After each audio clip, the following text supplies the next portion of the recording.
Good morning, Dan and Amy. So Donald Trump gave a scripted speech in New Hampshire yesterday. Yeah, he looks so different with a teleprompter, doesn't he? It's more cogent, I would say, less stream of consciousness. Seem more calm and reserved. Well, he had some very specific points to make about radical Islam and about what we should do about radical Islamic terrorism. His discussion of radical Islam. Many of the principles of radical Islam are incompatible with Western values and institutions.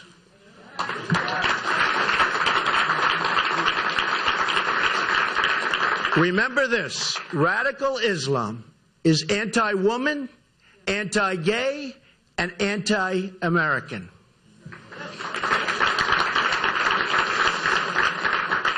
I refuse to allow America to become a place where gay people, Christian people, Jewish people are targets of persecution and intimidation by radical Islamic preachers of hate and violence.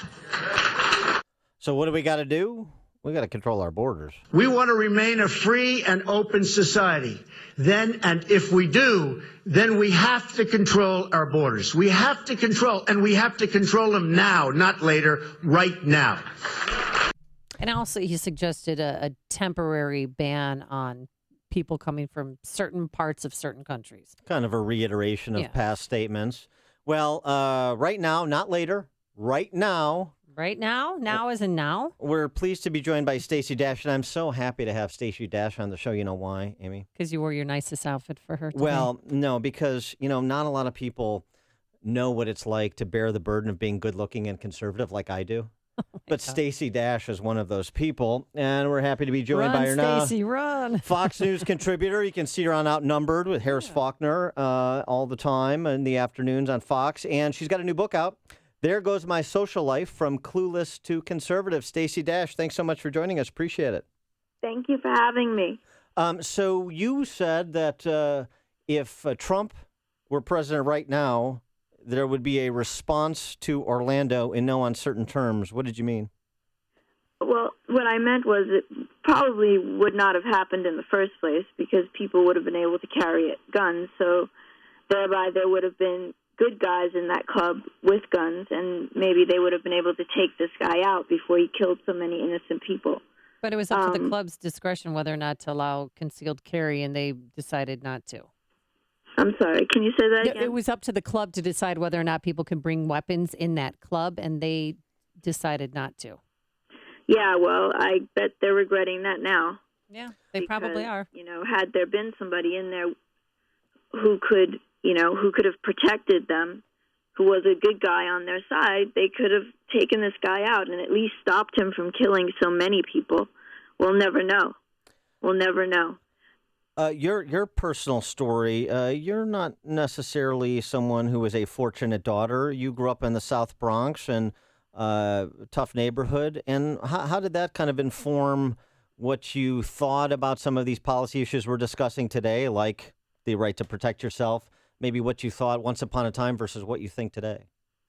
Well, I've always thought that guns were necessary because that's what I grew up around. I grew up in the South Bronx to two drug-addicted parents, so I didn't really have people to watch over me. So I had to pay attention to what was going on in the streets, and, I rarely saw the police. So basically we were policing ourselves, and the people that you counted on, oddly, were the people who were the hustlers in the streets, and made money and worked hard. It wasn't the people that were on welfare or anything like that. Those people were frowned upon because they were considered weak, irresponsible, and lazy.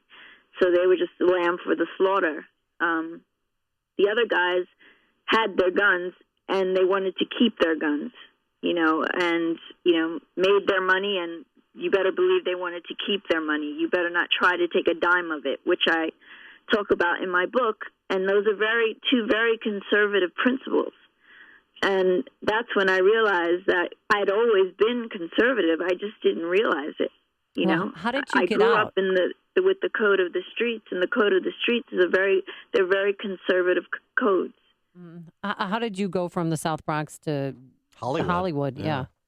It was a long road, but I ended up there. I ran away from home when I was 17. Went back to New York. My parents were living in New Jersey at the time, and I moved to the city. I started doing commercials, and then someone said, "Do you have a theatrical agent?" I didn't. I auditioned for that agent. He said yes that day, sent me on my first audition, and I booked it, and it was The Cosby Show. And from there is how I got here. Speaking of The Cosby Show, I have to ask you about Bill Cosby. Did he ever take you out to dinner or make any sexual overtures? No, never. He was nothing but respectful to me. He was never inappropriate. If anything, he was more of a mentor to me. He could tell that I was not, I was troubled. He could tell I had a troubled background. So he'd invited me to his home a few times, and I was alone with him, and he had not at one moment been inappropriate. And I know what inappropriate was because I had been sexually abused in my life at a younger age. And he never made me feel uncomfortable in any way. But that was my personal experience. Okay. I'm not discrediting anyone else's experience. But that was my personal experience. So when he did come out and admit it, it was a great disappointment. But I talk about this in my book as well. My favorite uncle, who took care of me, was the only person who ever told me I was special and loved me a great deal. When I was 12 was the last time I saw him because he ended up going to prison for being a pimp. And I didn't know that about him. But that didn't stop me from loving him or from him taking care of me. Sometimes you just don't know people. And they disappoint you. But that's life. So, wow. So how did you, so it was a long road from your neighborhood and that family situation to Hollywood.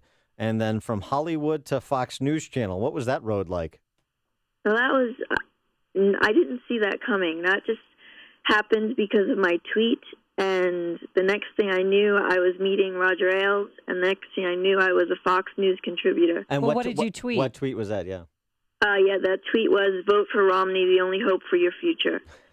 And, of course, I got backlash for that because I'm black, and, of course, I should vote for the black person.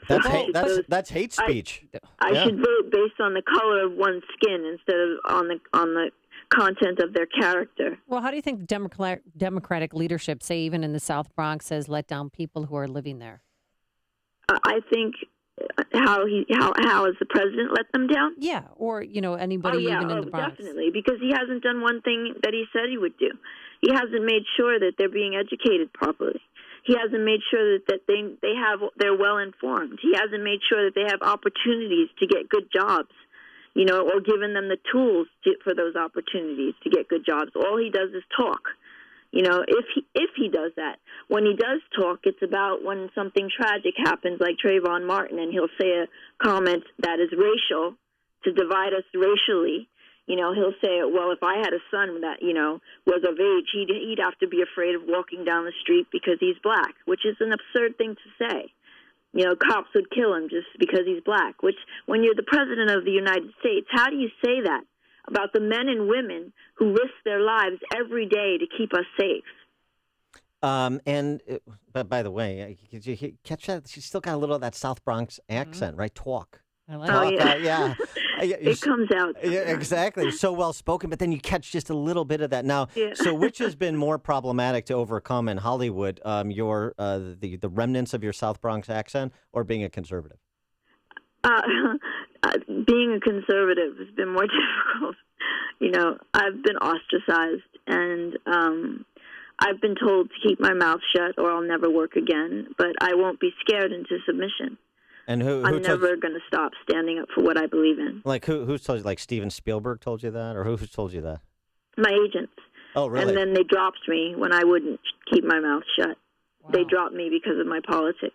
But do you still want to act in Hollywood and appear in films and sitcoms? Of course, yes. It's been my lifelong dream since I was in third grade. I've wanted to be an actress. So it saddens me that people are so ridiculous, that they can't see the difference between an opinion and a belief in politics and my ability as an actress that they can't separate the two things is absurd. Yeah, I have the same struggle. That's why I haven't gotten my big break gosh. yet in Hollywood.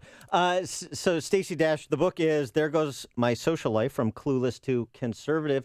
So what about just in the context of this presidential election and your support for Trump and getting even beyond the celebrity piece of it, the racial political piece of it? And do you think, as Trump suggests, that he is going to pull in a surprising percentage of African-American voters this go-around? Yes, I do. And I think so because he is targeting African-American voters. He's not just assuming, like Hillary Clinton is, that they're going to vote for him. He knows he's going to have to fight for it because he's a Republican and he's the Republican candidate. And the narrative that the Democrats have been feeding to the rest of the, minority community is a plantation mentality that, you have 40 acres and a mule, stay where you are, don't go any higher than that. And the Republicans are the rich 1%, and they don't want you to get anywhere, which is a lie. And they're racist, and that's a lie. And he's the only candidate that I've heard actually say out of his mouth that he is going to directly help the African-American public and make sure that they get everything they need for a good education and opportunities to achieve their American dream. And I have a minority outreach program that involves Herman Cain, Colonel Allen West, and Dr. Ben Carson, Sheriff Clark. We all, want to be sure that the Republican that he gets the vote, and that we change this whole thing of the inner cities perpetuating the same thing over and over again. And you'd think they would. They've been voting Democrat time and time again, and nothing's changed. So I'm hoping that this time they will vote for a man who is not establishment, who is a capitalist, and who will help them make money. And the proof of that, he's telling the truth, is he put Dr. Ben Carson in charge of his education program. A racist doesn't do that. I mean, look, you can't start hanging around with Ben Carson and Sheriff Clark and these individuals and think you're going to star in Chirac. I mean, it's just not going to happen. Right. Stacey Dash, we appreciate you speaking out and look forward to the book, There Goes My Social Life, From Clueless to Conservative. And even if Hollywood is ostracizing you, we're not, and we'll look forward to watching you on Fox News as well on Outnumbered. Thanks for joining us so much. Good luck with the book. Yes, and please, everyone, go to my website that I just launched, Dash America. Dash and America. You can see the 3 platforms that I have and what I'm doing to help make our country great again. DashAmerica.com? Yes. Great. Thanks so much for joining us, Stacey. Appreciate it. Thank you. And she joined us on our turnkey.pro answer line.